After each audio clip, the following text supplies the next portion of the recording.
Olá pessoal, mais um diálogo, tudo bem galera? Espero que você esteja bem, curtindo a cada dia, que logo logo acaba os diálogos com Jesus. Olhando o tempo, vamos lá, Mateus capítulo 18, estamos agora no versículo 15, nós vamos até o 22. Se o seu irmão pecar contra você, vai arguí-lo, só você e ele. Se ele te ouvir, você ganhou o teu irmão. Se ele não te ouvir, toma ainda contigo uma ou duas pessoas, para que pelo depoimento de 2 ou 3 testemunhas, fique a palavra estabelecida. Se ele não atender vocês, fale à comunidade, à igreja. E se recusar ouvir também a igreja, considera-o como gentio e publicano. Em verdade vos digo que tudo o que ligardes na terra terá sido ligado nos céus, tudo o que desligardes na terra terá sido desligado nos céus. Já falamos sobre isso. Em verdade também vos digo que se 2 dentre vós sobre a terra concordarem a respeito de alguma coisa, e porventura pedirem, ser-lhes-á concedida pelo meu Pai que está nos céus, onde estiverem 2 ou 3 reunidos em meu nome, ali eu também estarei, falando sobre a sua comunhão. E aí Pedro se aproxima e pergunta: Senhor, até quantas vezes eu devo perdoar o meu irmão? Pensei eu aqui, né? Sou do teu reino, né? 7. Você acha, Jesus? Tô santo, hein? O cara errou 7 vezes e eu perdoei. Respondeu Jesus: não te digo que até 7 vezes, mas até 70 vezes 7. Ai, Jesus, você fala uns negócios, Jesus, que não dá pra gente ficar no teu reino, meu. Não dá. Não dá.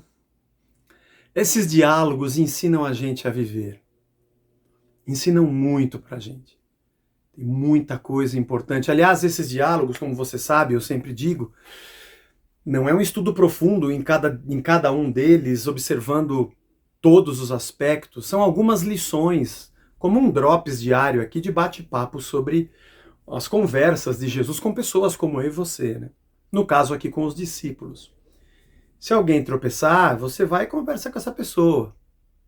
Se por acaso essa pessoa não quiser te ouvir, chama mais algumas pessoas para tentar bater um papo e conciliá-la. Se ainda assim não der certo, você vai à comunidade e diz: pessoa lá, gente, nós tentamos, eles foram comigo. Aí tudo bem, mas lembrem-se que onde estiverem 2 ou 3 reunidos ali eu estarei. Se estiverem em concordância, eu estou junto com vocês. Entendeu? E pode ser que na cabeça dos discípulos tenha passado assim: yes, legal, beleza isso, beleza. Porque tem um cara que eu não gosto, eu falei com ele, não deu certo, eu chamo 2 camaradas meus, e a gente fala com ele não gostou, a gente já leva e passa o facão. Boa, Jesus. Jesus falava aqui sobre a insistência na reconciliação, a insistência no perdão. A insistência em conciliar alguém com a comunidade. Lembre-se que quando Jesus disse isso, nós temos aqui a palavra igreja. A igreja, como a gente conhece hoje, não existia ainda, né? Mas ele está dando aqui um senso da comunidade, talvez até do próprio grupo de discípulos ou daquele povo que o seguia, e já vislumbrando o que seria a sua eclesia, a assembleia das pessoas que temem a Deus e vivem em comunidade como filhos de Deus, seu reino. Talvez não fosse Jesus dando uma regrinha de como é que você faz antes de botar alguém para fora, já que nós falamos sobre desprezar a ovelha, sobre, né? O quanto a gente insiste, e quanto a gente ainda tenta e vai atrás e conversa e tenta conciliar essa pessoa. Bom, pensando assim, se você vai e conversa, se vão mais 2 e não resolve junto com você, e você passa para o povo todo, foram 3 vezes e a pessoa não quis ouvir, estamos livres e ela que se dane. Aí Pedro fala: Jesus, mas diz aí, quantas vezes a gente deve perdoar uma pessoa? Deve ter pensado, tentando entrar na cabeça de Pedro, já que a gente já viu ele falando tanta coisa, né?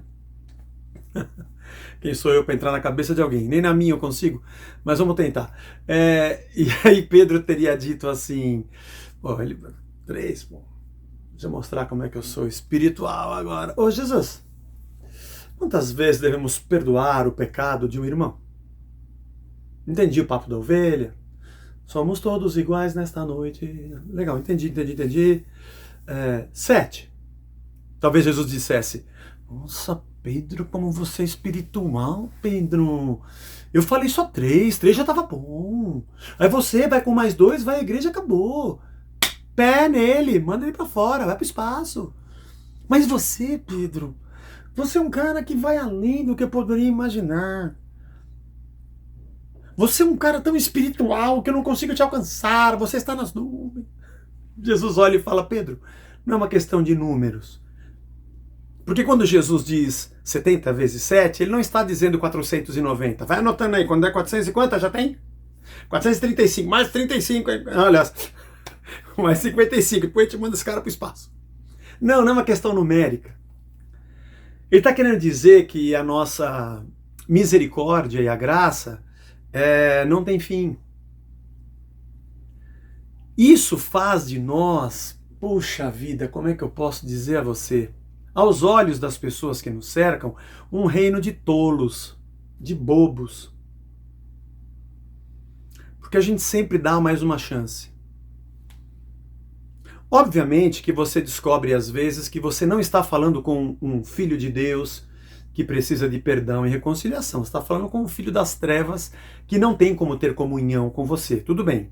Existem casos em que a gente descobre que infelizmente é um tipo Alexandre o Latoeiro, como Paulo diz, e outros da mesma estirpe, que não tem como estar junto. Não é questão da gente perdoar, é da pessoa realmente ser tão maligna que ela não tem espaço dentro da comunidade.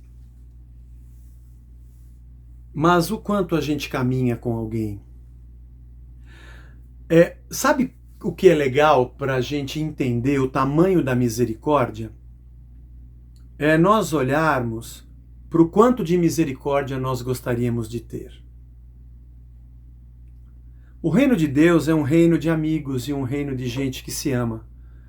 O reino de Deus é um reino de pessoas que estão prontas para se arrepender, reconhecer o seu pecado, começar de novo, coisas desse tipo. O reino de Deus é para esse tipo de gente. Ou melhor, não é para esse tipo de gente. É para gente que quer ser esse tipo de gente. Para aqueles que permitiram que a misericórdia de Deus entrasse no seu coração. Não sei se você se lembra, Mateus capítulo 5, as bem-aventuranças, bem-aventurados os misericordiosos, porque eles alcançarão misericórdia. Eles são misericordiosos e eles vão formar um reino de misericórdia. É isso que eles vão ter. É isso que eles semeiam, é isso que eles dão, é isso que eles recebem. Esse é o ambiente que eles criam. Uma comunidade que é um ambiente de misericórdia é um lugar onde se encontra a misericórdia. Quando você quiser saber qual a quantidade de misericórdia você deve doar, pense em qual quantidade você gostaria de ter. Quantas vezes você já pediu perdão a Deus pelo mesmo tipo de pecado? Quantas vezes você já caiu no mesmo laço e teve que dizer: Senhor, me perdoa, de novo estou eu aqui pedindo para o Senhor me ajudar numa coisa que eu já devia ter aprendido? Quantas? 7? 70? 70 vezes 7? 70 vezes 70? 70 vezes 700? Na mentira? Na maldade? No pensamento impuro? Quantas? Quantas vezes? Na tua inveja? Na hipocrisia? Nas segundas intenções? Na injustiça? No olhar malicioso? Quantas? Na vida? Talvez você já se acostumou tanto a fazer essas coisas que você nem pede perdão, que você acha que isso nem é mais pecado. Mas se sinceramente você decidisse se converter, quantas vezes você necessitaria da graça e da misericórdia todos os dias para levantar e começar de novo? Eu não sei quantas. Precisaria ser infinitas vezes. Paulo diz que aonde abundou o pecado, superabundou a graça. E os ambientes criados com misericórdia, amor, compaixão, tendem a ser lugares de graça, lugares onde gente consegue florescer vida no Evangelho. Faz uma tentativa. Dentro da sua casa, com seus amigos, ou até mesmo na sua comunidade. Vai bem. Tenta lá que vai bem. Grande abraço.